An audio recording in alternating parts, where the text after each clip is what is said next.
எங்களுடைய யுக்தின்னு சொல்லிக்கிறது இருக்குல்ல, அது வந்துட்டு ஒரு அவமானகரமான செயலான வந்து ஒவ்வொரு கட்சிகளுக்கும் ஒரு வியூகம், ஒரு யுக்தி அப்படின்னு ஒன்று இருக்கு. என்னோட நேரத்துல பேசாதீங்க.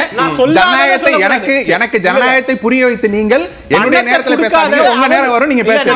உங்க நேரம் பேச வரும், பேசுங்க. அதுல பேசுங்க. இல்ல அதுதான் உங்களுடைய ஜனநாயகம். இதுதான் வியூகம், ஒரு வியூகம், இதுதான் திமுக. இதுதான் திமுக. ஜனநாயகத்தை மற்றவர்களுக்கு பாடம் எடுக்க தெரியுமே தவிர உங்க நேரத்துல பேசுங்க. உங்க நேரத்துல பேசுங்க. உங்க நேரத்துல எனக்கும் கவுண்டர் இருக்கு. என்னால பேச முடியும். பொய் மக்களுக்கு தெரியும். சாரி மறந்துட்டேன். நான் பொய் தவிர வேற எதுவும் தெரியும். நீங்க முன்வைத்த கோரிக்கையை அவர் முன்வைக்கிறார். உங்க நேரத்துல பேசுங்க. உங்க நேரத்துல நீங்க பேசுங்க. பணம் கொடுத்து ஐயா ஜனநாயகத்தை எங்களுக்கு ஜனநாயகத்தை டாக்டர் கார்த்திகே பணம் கொடுக்கிறது ஒவ்வொரு நீங்க என்ன சொன்னீங்க? நாங்க வந்துட்டு பந்தல் போட்டு வச்சுப்போம். நாங்க வந்து பந்தல் போட்டு வச்சுப்போம். யார் வேணா வந்து உட்காருவாங்க. நாங்க என்ன வேணா பண்ணுவோம். அது எங்களோட யுக்தின்னு சொல்லல. அதுதான் மீனிங். நான் சொல்றேன், நீங்க மறுத்து பேசுங்க. பணம் கொடுக்கல, சத்தியம் பண்ணுங்க. சத்தியம் பண்ணுங்க. பணம் கொடுக்கல. ஏன் புள்ள மேல சத்தியம் பார்த்து பணம் கொடுத்தாங்க. நீங்க சத்தியம் பண்ணுங்க. சத்தியம் பண்ணுங்க. சத்தியம் பண்ணுங்க. சத்தியம் பண்ணுங்க.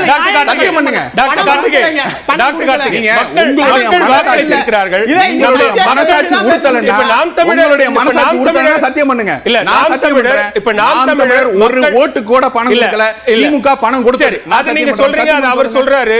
இல்ல நான் என்ன சொல்றேன்னா, மக்கள் வாக்களித்திருக்கிறார்கள். அந்த அப்ப மக்கள் அளித்த வாக்குகளை நம்ம கொச்சப்படுத்துற மாதிரியான ஒரு நிலையை கொண்டு போறது. வாக்குக்கு காசு கொடுக்கறவனா, வாக்குக்கு காசு கொடுக்காதீங்கன்னு சொல்றவனா கொச்சைப்படுத்துறது யாரு? நம்ம முடிவு நேருக்கு வந்திருக்காச்சு. உங்க நேரத்துல பேசுங்க. இல்ல ஜனநாயகத்தை நோக்கி எனக்கு பாடம் எடுக்காதீங்க. உங்க நேரத்துல இல்ல டாக்டர் கார்த்திகே, எனக்கு டாக்டர் கார்த்திகே இல்ல பேசலாம், ஆரோக்கியமா பேசலாம். நம்ம முடிவுகள் வருது, நம்ம பரப்புரை நேரத்துல இல்ல இல்ல நாம் தமிழர் கூட்டம் ஒரு நிமிஷம் பேசலாம், ஆரோக்கியமா பேசலாம். உங்க நேரத்துல ஆரோக்கியமா பேசலாம். நான் என்ன சொல்றேன்னா, முடிவுகள் வருது, நம்ம பரப்புரை நேரத்துல இல்ல. அதெல்லாம் தாண்டி மக்கள் தீர்ப்பளித்திருக்கிறார்கள் அப்படிங்கிற ஒரு ஸ்டேஜ்ல இருந்து நம்ம இதை பார்த்துக்கிட்டு இருக்கிறோம். அந்த நேரத்துல முடிவாகத்தான் இதை அணுக வேண்டிய ஒரு தேவையும் இருக்குது. அந்த அடிப்படையில பேச உறுதியா முடிவு வந்துட்டு ஏற்றுக்கொள்ளக்கூடியதுதாங்க. அது மக்கள் வந்துட்டு வாக்களிக்கக்கூடியதுதான். மக்களுக்கு வாக்குக்கு காசை கொடுத்து பணத்தை வாங்குவதுங்கிறது வந்துட்டு ஒரு ஜனநாயகத்தின் படுகொலை.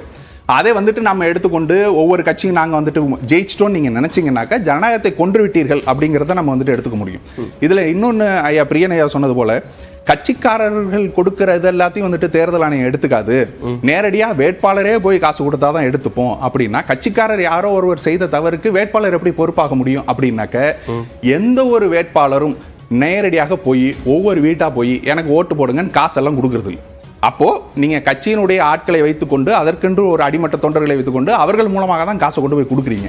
அப்படி கொடுத்துட்டு கட்சிக்காரர்கள் செய்த ஏதோ ஒரு தவறுக்கு நாங்கள் பொறுப்பாக முடியாது அப்படின்னு சொல்லிக்கிறதோ அது தட்டி கழிக்கிற ஒரு விஷயமா. பதில் வாங்கிறேன் டாக்டர் சையத் ஹபீஸ் கிட்ட. தற்போதைய முதல் சுற்று முன்னணி நிலவரங்களை பார்த்துக் கொண்டிருக்கிறோம். அதன் அடிப்படையில் திமுக வேட்பாளர் அன்னியூர் சிவா 8564 வாக்குகள் பெற்று முதலிடத்தில் முன்னணியில் இருக்கிறார். பாமக வேட்பாளர் சி அன்புமணி 3096 வாக்குகள் பெற்று இரண்டாவது இடத்திலும், நாம் தமிழர் வேட்பாளர் அபிநயா 438 வாக்குகள் பெற்று மூன்றாவது இடத்திலும் இருக்கிறார்.